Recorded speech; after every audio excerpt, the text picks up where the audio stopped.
What's up, guys? Welcome back to my channel. So I'm here today to talk about The Real Housewives of Beverly Hills, Season 12, Episode 20, Silence is Golden. So be sure to rate, comment, subscribe, and let's get round into it. So, but first and foremost, I want to point out that, so last week I was talking about how I didn't understand why there was no footage, blah, blah, blah. And Andy actually addressed this on Twitter fairly recently. Someone added him and asked him that question, like, hey, why was there no footage of Kathy's alleged meltdown? Well, no, she did have a meltdown, but it's the contents of which that's iffy. Anyway, Andy responded. He was like, the cameras weren't allowed into the club, so the crew went home for the night. That's why there's no footage. And it's like, okay, that explains why there's no footage in the club or at Kyle's Aspen house. But it's like, wouldn't the Sprinter van had still caught footage? And I was like, but maybe it's that, because the camera crew were like, oh, well, we can't go into the club. Let's just pack up all of our shit and just get ready because that was their last night in Aspen. So maybe they took the cameras out of the Sprinter van, but I don't know, I feel like that's something that they would do, like, after the trip. Like, after the bitches are, like, on the plane flying home. Then you take the cameras out. You know what I mean? Like, so, I don't know. It seems convenient. I'm like, but I don't know. He didn't address why the Sprinter van cameras were down, but he did say that the camera crew went home for the night because they weren't allowed into the club, which makes sense. But anyway, so Andy pointed that out. It was about a week ago, but I didn't mention it in the last video because I didn't know it happened. So I want to fill you in on that little bit of detail. So it answers a little bit of the question, but still leaves some of it unaddressed. But anyways, let's get into the recap. So it's the day after Crystal's 39th birthday party. Dorit calls Kyle to fill her in on what went down because Kyle's down in Georgia filming Halloween Ends, which I believe is out in theaters now. I'm not sure. She said that Lisa Rinna left because of Kathy's behavior in Aspen. Lisa Rinna's just so bothered by it. So Dorit kind of fills her in on that a bit. Kyle says, oh, well, what my sister was saying was mainly about me. Note that she says mainly. So, because according to Lisa Rinna, Kathy was talking about everyone in the fucking group. We'll talk about that a little bit later. But, so that's what Kyle says, but it was mainly about Kyle, according to her. And she says that Lisa Rinna told her most of the story, but not, like, everything, all the details and shit. And Kyle actually says that's probably best that she doesn't know the details because she and Kathy only recently, like, got back to a better place. And she doesn't want, like, to jeopardize their relationship again. And so it's kind of like, that tells me that Kyle obviously automatically believes what Lisa Rinna is saying. But yeah, so that's what she says. And Dorit goes on to say that Kyle and Kathy should link up once Kyle's back in LA. So we actually see that happen later on. We then check in with Miss Erika Jayne, and she's having a little Zoom call with her therapist, actually. She says that last year was actually a bit easier for her, she almost feels, because she could see the finish line every day. It was like, you know, she would, like, there was a constant, like, finish. Like, you can see the end, like, the end game almost. But now she's like, I'm settling into my new reality and I'm having a tough time with it. So I thought that was pretty interesting, you know, because obviously last year's when the shit hit the fan. But I think what Erika means is that, like, there was just so much shit going on. It was like, boom, boom, boom, boom. But now it's just kind of like going, you know, just continuing to deal with it. So it's like, oh my gosh, you know. But I thought that was an interesting way for her to put it. So it's like, you know, and it's so really to say that she has, like, no makeup on. She's in her kitchen, like, a baggy sweater and has her hair in a bun and shit. And it's like, okay, Erika, like, all of a sudden, like, you know, it's like, she's trying, like, it's very much giving, like, she's trying to put on, like, the, oh my gosh, as Erika said in Aspen, I'm a wife in ruins.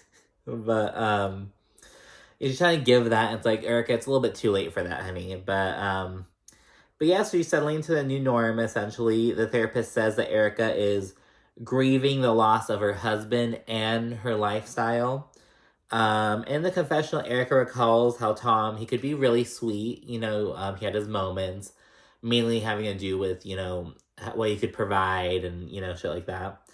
But he could flip on her. So that motherfucker was mean. And we see some scenes of like him being like, excuse me, Erika. Like I'm talking like, pardon me, Erika. Like, oh my gosh. But that's how these like old rich dudes are. It's like, oh my god. Like, it's I don't know, it's like you get the benefits, but it's like you have to deal with their bullshit the same. Oh my gosh. So yeah, she says that motherfucker was mean. The therapist points out that Erika, she lost her husband, her financial security, and some friends, and also, her social standing and shit like that, her public reputation and whatever. She lost all that shit at once, and she has to just figure out where to go from here, basically. Erika goes on to tell her therapist, oh, I'm going to say something that's kind of unpopular, but I was harmed too. And the therapist agrees, so it's like, okay, because, a lot of people are painting Erika to be like the bad guy, obviously, in the situation. She was like the co-conspirator or whatever.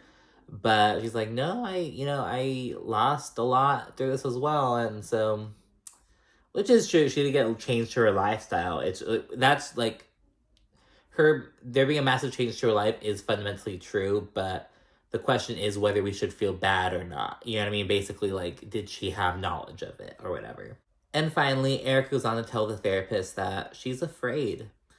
And the therapist says that Erica just has to accept that people are going to come at her. And Erica's a lot more vulnerable than we usually see her in this scene. Again, no makeup, hair in a bun, baggy sweater. She's saying she's afraid and opening up and shit. And it's like, again, it's like, this would have been helpful last year.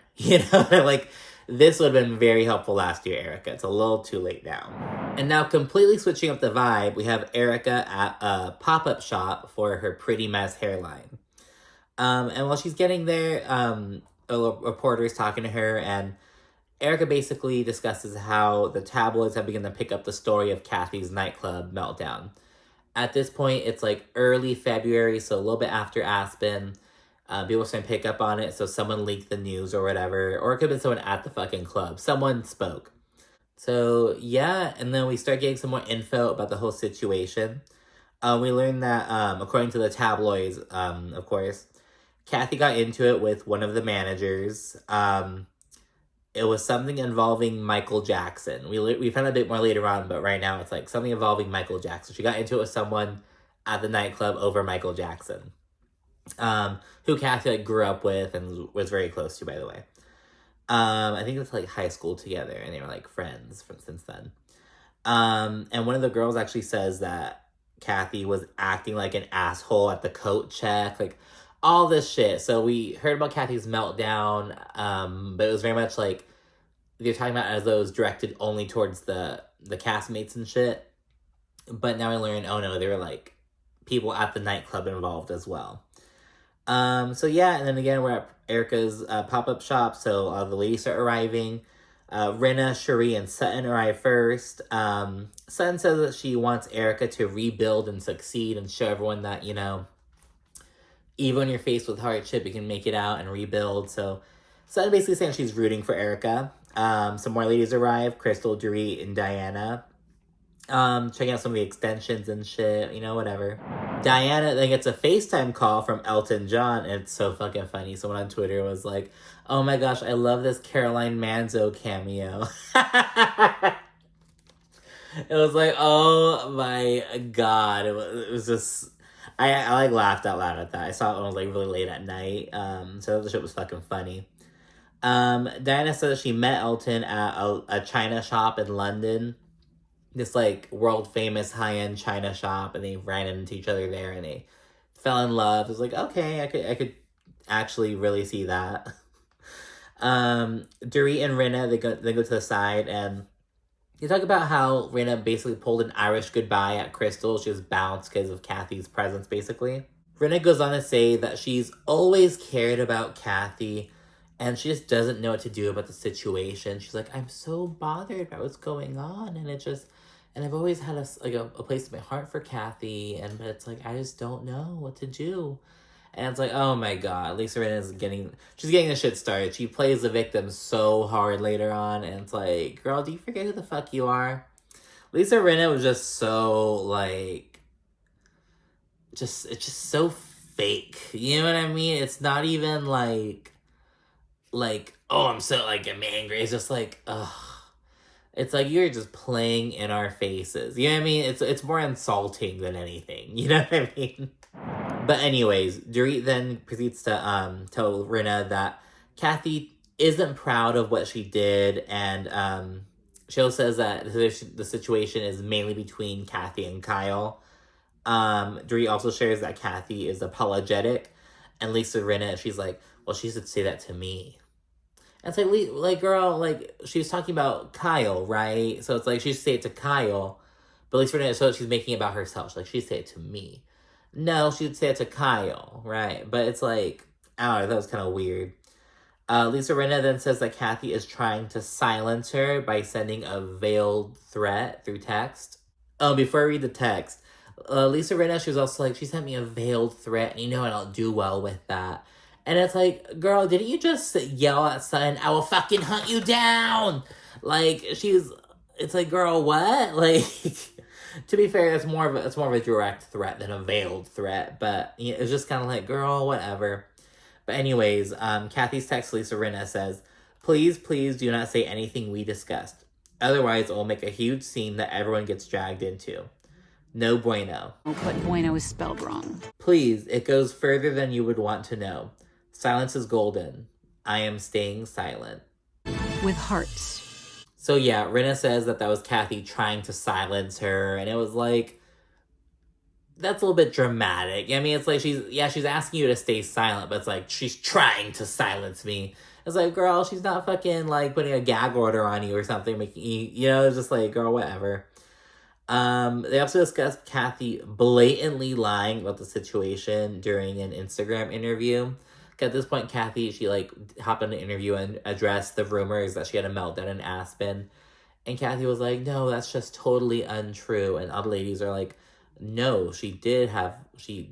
Like, we all saw it. And so they're talking about how Kathy was just blatantly lying. And yeah, at this point, Rinna and Dorit, they relink with the group.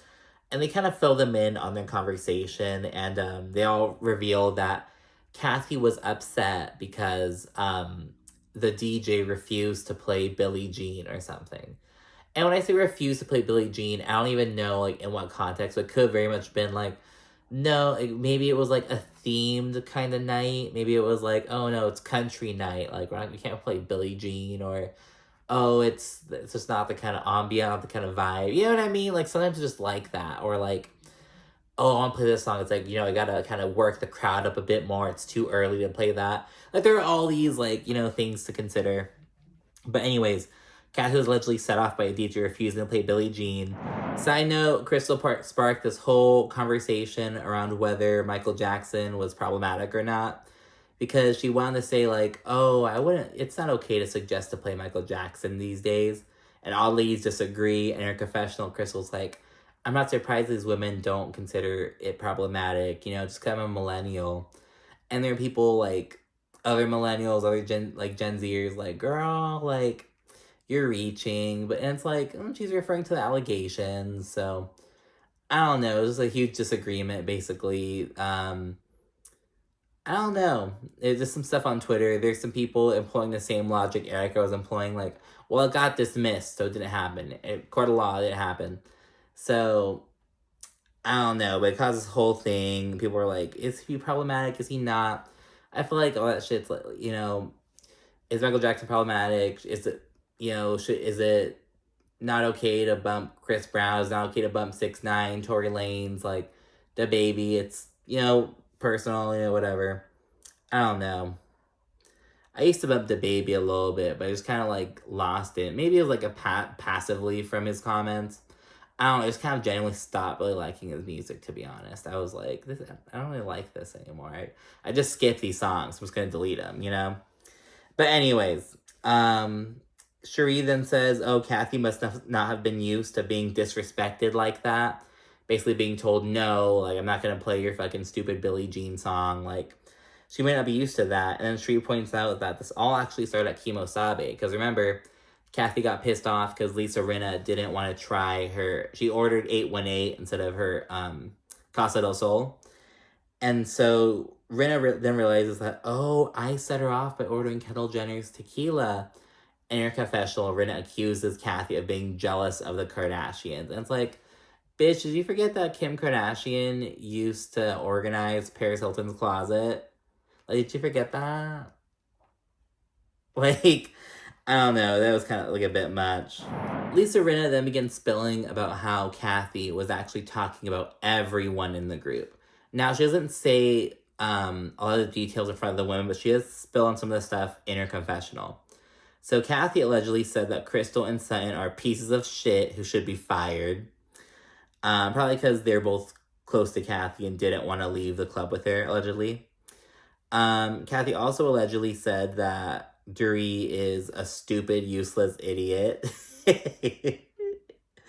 And Kathy, Rinna says that Kathy was just shit-talking everyone, and she was just that she had to be around these lowlives and having to be around, like these peasants.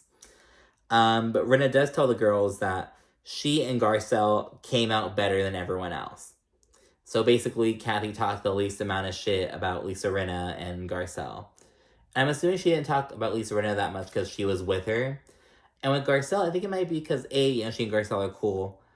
And it's also because Garcelle wasn't at the club. Like, she was back at home, like, fucking sleep. She was asleep. But yeah, so, I don't know. That was pretty interesting. In the confessional, Crystal, she points out that there's some inconsistencies between Kathy and Lisa Rinna's stories. She's like, well, Kathy says that she only talked about Kyle, but Lisa Rinna says she talked about everyone. But Crystal says she currently believes Kathy. She's like, I believe Kathy, like... So yeah, and then Lisa Rinna says that she's been sending Kathy love and prayers, and in her confessional sends like, does Lisa Rinna pray? I don't know. It's got some good old dry southern shade. I love it, to be honest. We now see the long-awaited scene of Kathy rolling up to Kyle's house to talk. Kyle, she's in the kitchen saying she'd rather eat glass than have this conversation right now.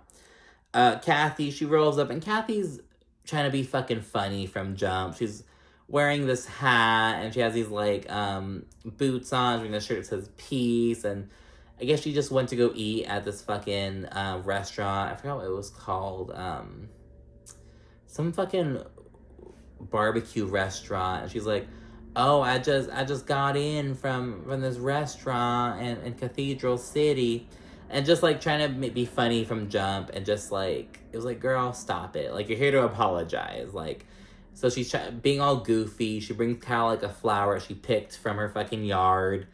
And just, kissing ass from jump. She also, she gives Kyle her she makes Kyle take her bracelets. And it's, like, just being all extra. Trying to, like, cushion this apology with as much shit as possible. It's like, Kathy, get to the fucking point. Like, honestly. But yeah, Kathy winds up apologizing.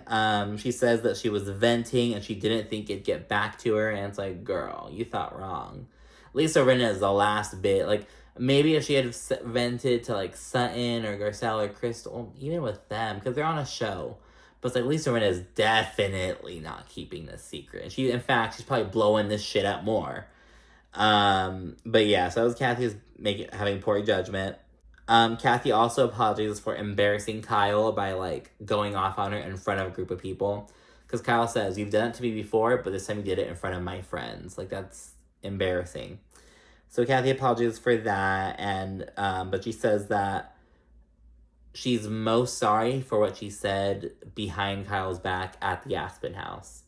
She's like, I'm sorry for going off in your face at the club, but I'm really, really sorry for what I said at the house. So it's like, damn, bitch, what'd you say? Like, it's just like, oh my god, it's so dramatic, it's so unnecessarily dramatic, and it's just like, oh my gosh, it's juicy now, Carolyn gets emotional. She says she feels like she hasn't really had a loving, supportive relationship with her sisters for quite some time, with either of them, with either Kathy or Kim. Kathy, she then says, she kind of tries to flip it on Kyle. She's like, well, you never make time for me. Like, it's impossible to get you on the phone. You have to make time for family. And Kyle, she explains that Kathy usually calls her to rant. When she's angry, has to rant about something. And Kyle, she says that Kathy will sometimes send a text before calling, like, oh, I'm gonna call you, it's important, so be sure to answer. And Kyle says when she gets these texts, she, like, freezes up, and she's like, oh my god, what is it? Like, what is it? What's gonna happen? Like, it like, ruins her day, almost. And I actually kind of believe Kyle with that, because, you know, we know Kyle struggles with anxiety, and so I could totally see, her having that response. She says that Kathy doesn't call her just to ask how the kids are doing, ask how her day went. It's always to just vent, allegedly. Kathy and Kyle then have a moment. Kathy says that she's proud of Kyle, and Kyle gets all emotional because Kathy also says, oh, Mom would be proud of you, and it's this whole thing. But Kyle, she says, she's like, Kathy's words are contradicting what she said in Aspen. So she's like, bitch, what's the truth? What's the truth, you know? Kyle then asks if Kathy's talked to the other ladies, and Kathy says, yeah, most of them, but she says she couldn't get a hold of Lisa Rinna. And Kyle says, well, Rinna's coming soon, so if you want to talk to her, you know, you just wait here. And it's made so much sense, because in all of the previews and shit, we see Kathy, Kyle, and Lisa. And it's like, why is Lisa Rinna there? It should be between the sisters. And so we see, yes, the sisters did get their sit down, but Kathy stuck around to wait for Lisa Rinna to address her and apologize to her, essentially.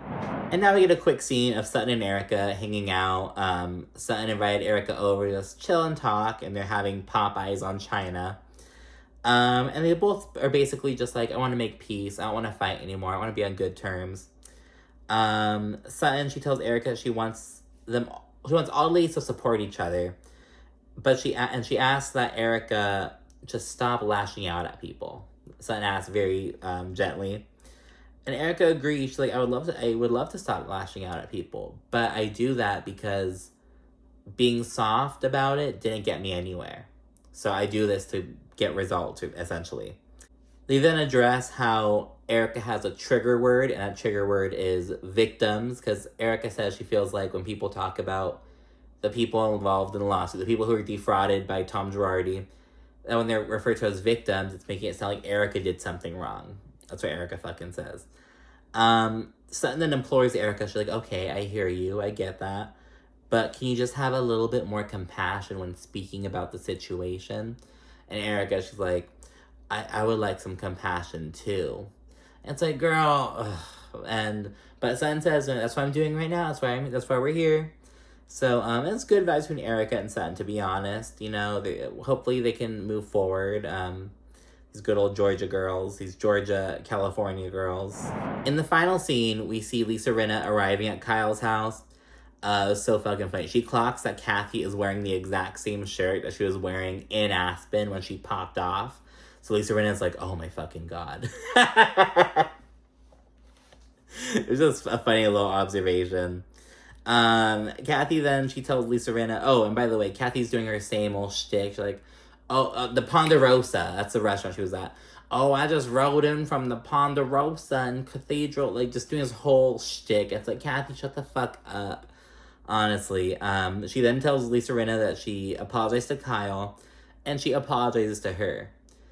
And Lisa Rinna, she plays the victim. She's just like, I was just so shook. I just had never heard anything like it.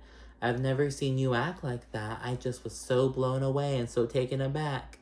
And she also acts like a therapist a bit. She tells Kathy, you know, you just have to figure out what made you so angry. What triggered you to just act like that? Why would you do that? Why would you say those things?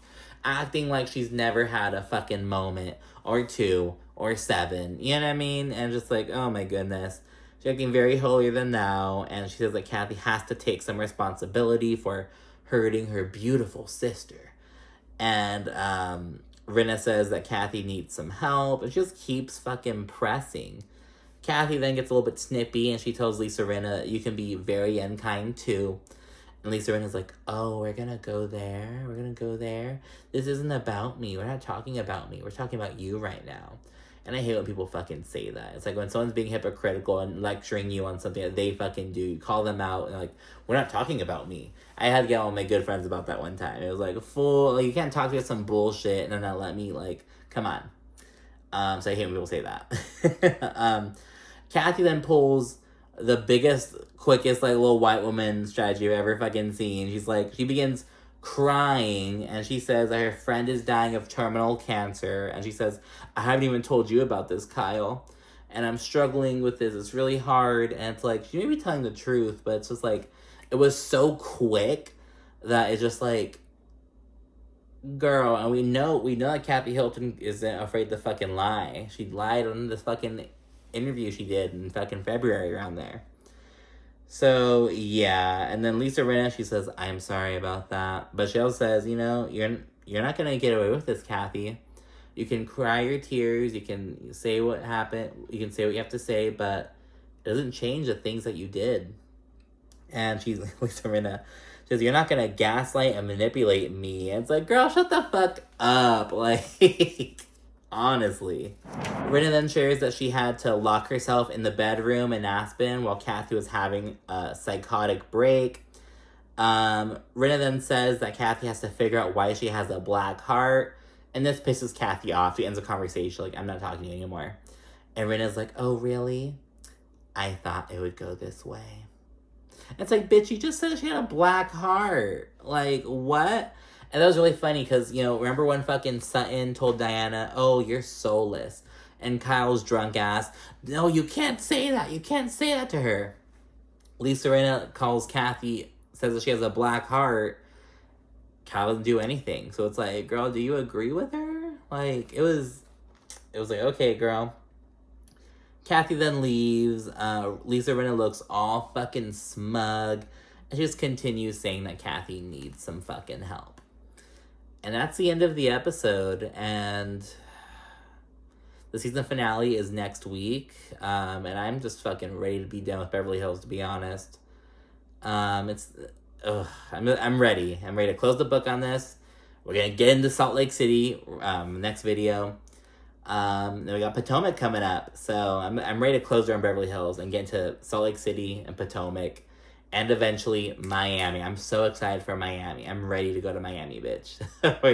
With the Housewives. But they haven't announced it yet. Peacock needs to get on it. But anyways, be sure to rate, comment, subscribe, and what you thought. And stay tuned for more. Thank you for watching. Bye.